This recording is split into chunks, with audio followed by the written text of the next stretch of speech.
മഞ്ഞപ്പിത്തത്തിന് പിന്നാലെ മലപ്പുറത്ത് H1N1 മഞ്ഞപ്പിത്തവും ഡെങ്കിപ്പനിയും വ്യാപകം. തിരുവനന്തപുരത്ത് കൂടുതൽ പേർക്ക് കോളറ സ്ഥിരീകരിച്ചതോടെ ജാഗ്രതയിലാണ് ആരോഗ്യവകുപ്പും. നമുക്ക് ഇപ്പോൾ അമൽ തേനംപറമ്പിൽ ചേരുന്നുണ്ട് തിരുവനന്തപുരത്ത് നിന്നും.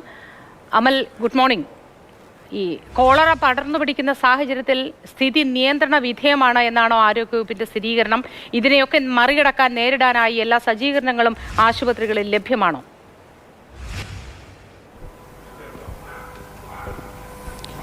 നിലവിൽ സ്ഥിതി നിയന്ത്രണ വിധേയമാണ് എന്ന് പറയാം. ഇന്നലെ 13,000 പേർക്കാണ് പനി ബാധിച്ചിരുന്നത്. ഇതിൽ എല്ലാ ജില്ലകളിലും തന്നെ ഒരേപോലെയാണ് സാഹചര്യമെന്ന് പറയേണ്ടി വരും. അതായത് ആശുപത്രികളിലൊക്കെ എല്ലാ ആശുപത്രികളും വലിയ തിരക്കാണ്. ആശുപത്രി കിടക്കകളും ഏകദേശം നിറഞ്ഞ അവസ്ഥയാണ്. പക്ഷേ വരുന്ന ആളുകൾക്ക് ഗുരുതരമല്ലാത്ത ആളുകളെ മരുന്ന് നൽകി പറഞ്ഞയക്കുകയാണ് ചെയ്യുന്നത്. മറ്റ് ഗുരുതരമായ സ്ഥിതിയിലേക്ക് കൈവിട്ടു പോകുന്ന അവസ്ഥയിലേക്ക് ഇതുവരെയും കാര്യങ്ങൾ പോയിട്ടില്ല എന്നുള്ളതാണ് ആരോഗ്യവകുപ്പ് വ്യക്തമാക്കുന്നത്. മാത്രമല്ല, അവലോകന യോഗങ്ങൾ കൃത്യമായി ചേരുന്നുണ്ട്. മരുന്നുകൾക്ക് എന്തെങ്കിലും തരത്തിലുള്ള ക്ഷാമം ഉണ്ടാവുകയാണെങ്കിൽ അത് പരിഹരിക്കുന്നതിന് ആവശ്യമായ നടപടികളുമായി മുന്നോട്ട് പോകും എന്ന് ആരോഗ്യവകുപ്പ് വ്യക്തമാക്കുന്നുണ്ട്.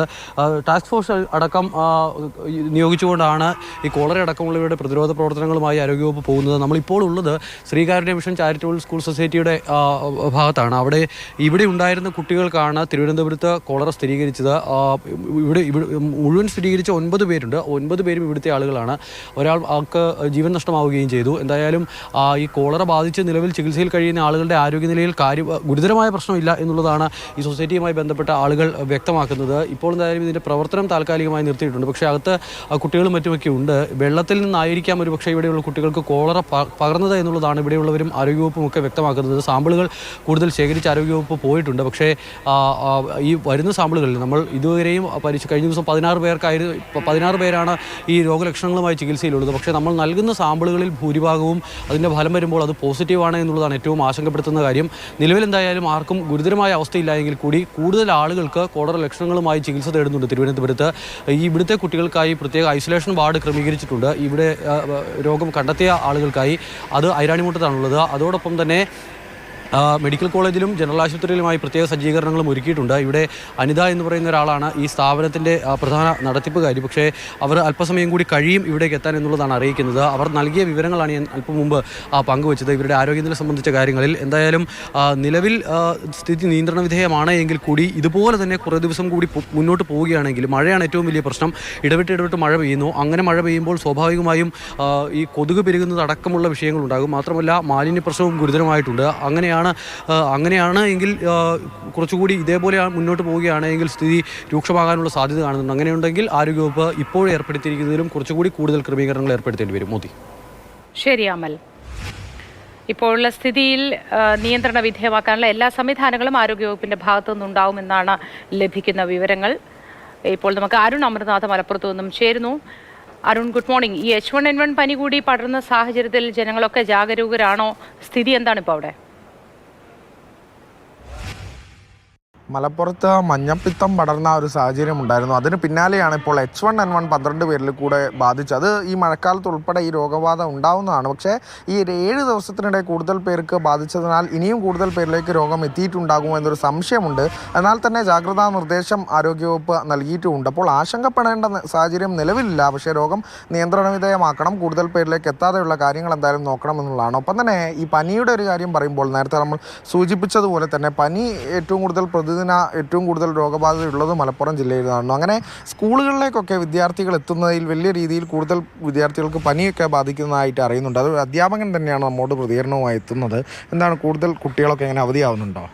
കുട്ടികളൊക്കെ വലിയ തോതിൽ അവധിയാണ് ഇപ്പോൾ വരുന്നത്. ഇപ്പോൾ ഈ മലപ്പുറം സബ് ജില്ലയിൽ നമ്മുടെ മലപ്പുറം ഭാഗത്തുള്ള ഒരു പ്രധാന സ്കൂളുകളിൽ AO വിസിറ്റ് വരുന്ന സമയത്ത്, കുട്ടികളുടെ തലയെണ്ണുന്ന ഒരു ദിവസമാണ് AO വിസിറ്റ് വരുന്ന ദിവസം, അന്ന് കൂടുതൽ കുട്ടികൾ 90ഓളം കുട്ടികൾ അന്ന് അവധിയായിരുന്നു.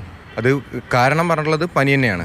ഇപ്പോഴും ആ വിദ്യാലയത്തിൽ ഞാനിപ്പോൾ കുറച്ചു മുന്നേ വിളിച്ചു നോക്കി, എല്ലാ ദിവസവും ഒരു 50 കുട്ടികളെങ്കിലും ശരാശരി അവിടെ കുറവ് വരുന്നുണ്ട്.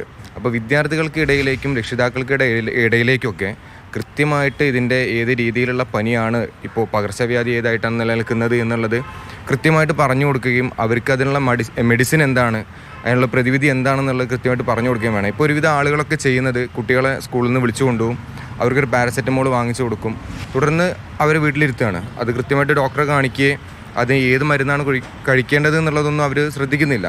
ഇപ്പോൾ പൊതുവെ വലിയ ആൾക്കാർ ആണെങ്കിലും ഇതേ വിഷയം നിലനിൽക്കുന്നുണ്ട്. അങ്ങനെ ഒരു നിർദ്ദേശം നൽകാൻ ആരോഗ്യവകുപ്പിൽ നിന്ന് എന്തെങ്കിലും മുന്നറിയിപ്പോ എന്തെങ്കിലും നൽകിയിട്ടുണ്ടോ സ്കൂളുകൾക്ക്?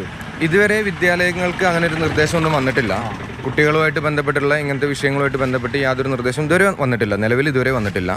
അപ്പോൾ കൂടുതൽ കുട്ടികളിലേക്ക് പനി എത്തുന്നുണ്ട്, കുട്ടികൾ കൂടുതലായിട്ട് ആബ്സെൻ്റ് ആയിട്ട് പോകുന്ന സമയത്ത് വലിയ വിഷയം വരികയാണ്. കുട്ടികളുടെ പാഠ്യപദ്ധതിയുമായിട്ട് ബന്ധപ്പെട്ടൊക്കെ ഒരുപാട് വിഷയങ്ങൾ ഇപ്പോൾ നിലനിൽക്കുന്ന സമയത്ത് തന്നെ കുട്ടികൾ തുടർച്ചയായി ലീവ് വരുന്ന സമയത്ത് അതും ഇവരുടെ പഠനത്തെ സാരമായിട്ട് ബാധിക്കാൻ ഒരു സാധ്യത കൂടുതലാണ്.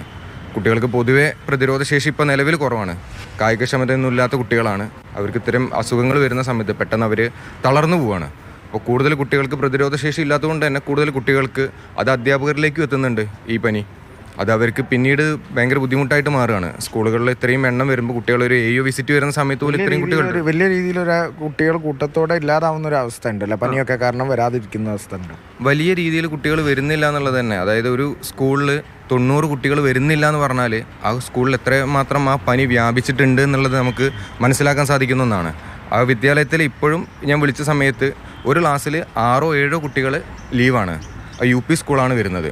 അപ്പോൾ അത്തരം സാഹചര്യം വരുന്ന സമയത്ത് അത് സമൂഹത്തിലേക്ക് കൂടുതൽ കുട്ടികൾ ഒന്നിച്ച് ഇടപഴകുന്ന ഒരു സ്ഥലമാണ്. കുട്ടികൾ കൂടുതൽ പല സ്ഥലങ്ങളിൽ നിന്ന് വരുന്ന കുട്ടികൾ ഒന്നിച്ച് ഇടപഴകുന്ന സ്ഥലമാണ്.